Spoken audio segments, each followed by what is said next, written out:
राना एहसान अफजल साहब, आपसे गुफ्तगू का आगाज़ करूंगा क्योंकि हमें बहुत सारी चीज़ें अब पढ़ाई जा रही हैं। ख्वाजा मोहम्मद आसिफ साहब का ट्वीट आया कि जी ये मामला कर लें, यहाँ से चोरी रोक लें, यहाँ से ये कर लें, ये IMF से कर लें तो आप आवाम को रिलीफ दे सकते हैं। 16 माह ख्वाजा मोहम्मद आसिफ साहब was part of the government.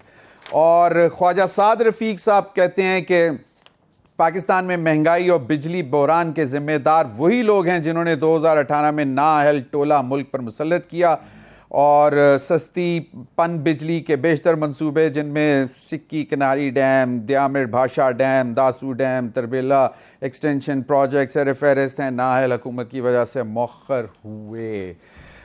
Rana एहसान अफजल साहब, ओनरशिप कौन लेगा? आवाम जो है वो परेशान है और कोई समझ नहीं आ रही कि कहां से रिलीफ मिलेगा। आप लोगों ने तो फौरन ही 2 हफ्ते बाद ही कहना शुरू कर दिया कि जी निगरान हुकूमत जो है वो जो बोझ डाल रही है ये काबिल बर्दाश्त नहीं है। हालांकि आप ही ने मेरे प्रोग्राम में कहा था कि हम ओनरशिप ले रहे हैं क्योंकि जाने से चंद रोज कबल पेट्रोल की कीमतों में अच्छा खासा इजाफा आप लोग भी करके गए थे। क्या कहते हैं राना साहब? बिस्मिल्लाहिर्रहमानिर्रहीम। देखें, महंगाई जो थी 2018 में उसकी जो शरह थी 5% से नीचे थी और बिजली के बिल भी बड़े सस्ते आते थे और ओवरऑल कंट्रोल था। मुल्क तरक्की भी अच्छी पेस पे कर रहा था। फिर वाकई ये जो तजर्बा हुआ जिसने, मैं 2 चीज़ें आपको बताता हूँ कि जो गर्जशी कर्जा था वो 1100 अरब से लेके चले गए तकरीबन गालिबन 2500 अरब पे। इन्होंने रीबेसिंग नहीं की एनर्जी की, 2 दफ़ा करनी थी, दो दफ़ा इन्होंने मिस की और उससे ये गर्जशी कर्जा और तेजी से बढ़ा। इसी तरह गैस सेक्टर में इन्होंने रीबेसिंग नहीं की और 350 अरब का जो गर्जशी कर्जा था वो ये 1400 अरब पे ले गए। तो जाहिर सी बात है, जब आप इतने ज्यादा नुकसानात करेंगे और इतने ज्यादा कर्जों को चढ़ा देंगे तो जब आपने IMF का मुआहदा करना था तो तब तो बिजली महंगी करने की आई थी समरी, इन्होंने सस्ती कर दी। पेट्रोल महंगे करने की समरी आई थी, इन्होंने सस्ती कर दी। एमनेस्टी के ऊपर बंदिश थी, इन्होंने एमनेस्टी दे दी और IMF का मुआहदा फाड़ के डस्टबिन के अंदर ये फेंक के चले गए। तो फिर जब हमने मुल्क को दिवालियेपन से बचाना था, जिसकी नवीद शबर जैदी साहब इन्हीं की हुकूमत में दे चुके थे कि मुल्क तो दिवालिया हो चुका है और इनके अपने वजीर खजाना बता चुके थे कि डायरेक्शन लेस इकोनॉमी है, तो ये जब तजर्बा बुरे तरीके से नाकाम हो गया तो बिल्कुल हमने एक आईनी तरीके से हम हुकूमत में आए और हमने जो किया वो ये किया कि हमें गर्जशी कर्जे को रोकने का कहा गया कि इसको रोकेंगे तो ये डॉलर मिलेंगे, नहीं रोकेंगे तो फिर आप दिवालियेपन की तरफ जाएंगे। तो वो हमें रोकना पड़ा, वो गर्जशी कर्जा जो है उसके फ्लो को, और उसकी वजह से हमें एनर्जी रीबेसिंग करनी पड़ी और फिर बिल्कुल रुपया भी डीवैल्यू हुआ। तो ये सारे वो जो चीजें हैं वो कल्मिनेट हुई जो आज आप देख रहे हैं। उसके अंदर ये हकीकत है जमीर साहब के जो चोरी है 400-500 अरब की, उसका अजाफी बर्डन जो है एक आम सारिफ पे पड़ता है। जो इंटरनेशनल स्टैंडर्ड से ऊपर लाइन लॉसेज हैं उसका बर्डन पड़ता है। जो प्राइवेटाइज ना हो सका ये पावर सेक्टर, उसका बर्डन, उसकी इनएफिशिएंसी का बर्डन पड़ता है।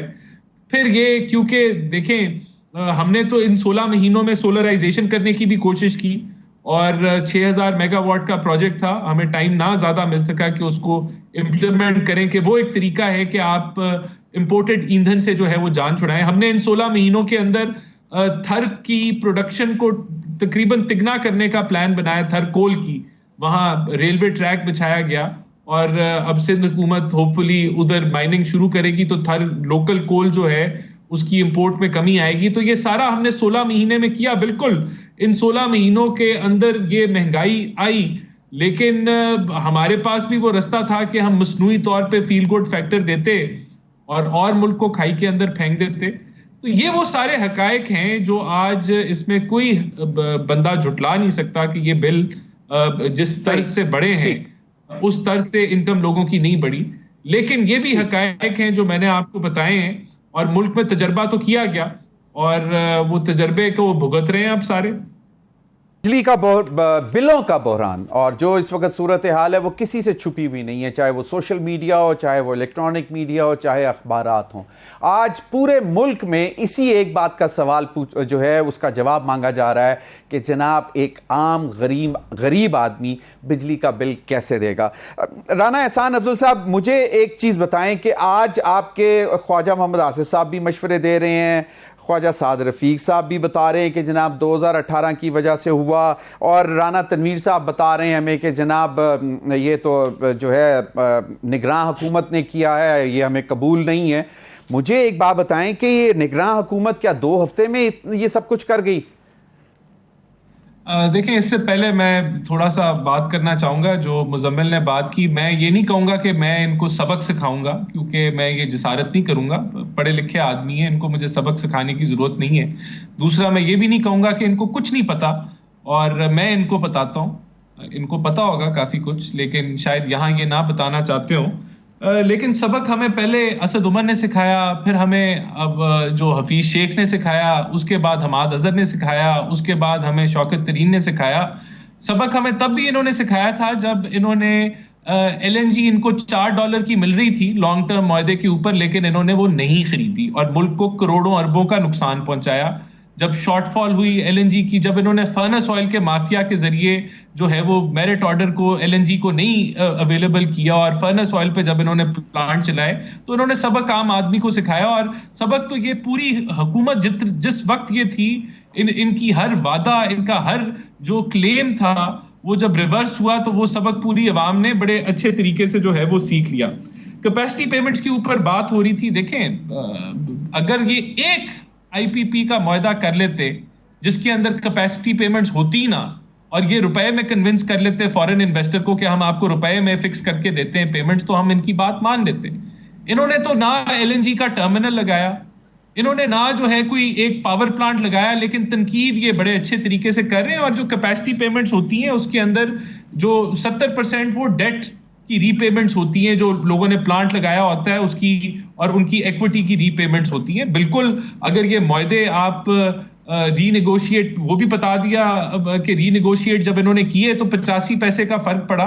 और जो फॉरेन इन्वेस्टर्स जिन्होंने बाद में अब आना है पाकिस्तान में आगे मुस्तकबिल में, उनको पता चल गया कि यहाँ कोई सोवरेन गारंटी नहीं होती, यहाँ मुआहदे रीनेगोशिएट भी हो जाते हैं, हुकूमत भी पीछे हट जाती है। तो ये चीजें आपको वे करके आगे चलना होता है। और अभी भी अगर आप रीनेगोशिएट कर लें तो उसका कितना इम्पैक्ट आएगा। राना साहब, ये इसी पॉइंट पे एक छोटी सी ऑब्जर्वेशन है। बात ये है कि getting out of an agreement is something else, renegotiating is normal. मतलब अगर वो कोई होते रहते हैं, दुनिया भर में होते रहते हैं, तो वो तो एक कानूनी चीज नहीं है। हाँ, अगर उसका रिजल्ट सिर्फ 85 पैसे है तो उस पर आप क्वेश्चन करें, बिल्कुल नहीं। होता यह है कि अगर एग्रीमेंट के अंदर टाइम लिमिट होता है, उसके बाद आप रीनेगोशिएट कर सकते हैं अगर आपका एग्रीमेंट अलाउ करे। लेकिन अगर एग्रीमेंट अलाउ नहीं करता उस टाइम लिमिट के अंदर, तो फिर हर पार्टी की मर्जी है कि वो रीनेगोशिएट करे या नहीं ना करे। जिस तरह अभी चाइनीज ने कहा हम नहीं करेंगे, ये आपकी इधर सोवरेन गारंटीज है, ये कैसे हम कर लें। लेकिन कोशिश आप बिल्कुल करें, लेकिन इस चीज को वे करें कि जहां आपकी सोवरेन गारंटीज हैं और आप बैकआउट करते हैं, तो फिर आगे आने वाले इन्वेस्टर का क्या इंपैक्ट आएगा। और मैं कह रहा हूं, इन्होंने तो क्लेम किया ना, बड़ा क्लेम बताया कि हमने 27 रीनेगोशिएट किए, तो उससे क्या फर्क हुआ, क्या फर्क पड़ा। तो मैं समझता हूं इन चीजों को वे करके चलना चाहिए। और ये लेके तो आए ना कोई फॉरेन डायरेक्ट इन्वेस्टमेंट, एक चवन्नी की फॉरेन डायरेक्ट इन्वेस्टमेंट ये लेके नहीं आए जो यहां पाकिस्तान में आज भी खड़ी हो। और बातें और लेक्चर इनके आप जितने मर्जी सुन लें। जहां तक आपने बात की, देखिए मैं एग्री करता हूं, अभी तो चंद रोज मैं डैम्स के ऊपर आखिरी बात करना चाहता था। मोहम्मद डैम ले लें, आप दासू डैम ले लें, भाषा डैम ले लें और नीलम झेलम ले लें, और रिकॉर्ड निकाल लें कि किस दौर में किसकी PSDP की एलोकेशन और काम किसने ज्यादा किया, तो आपको PMLN नजर आएगी।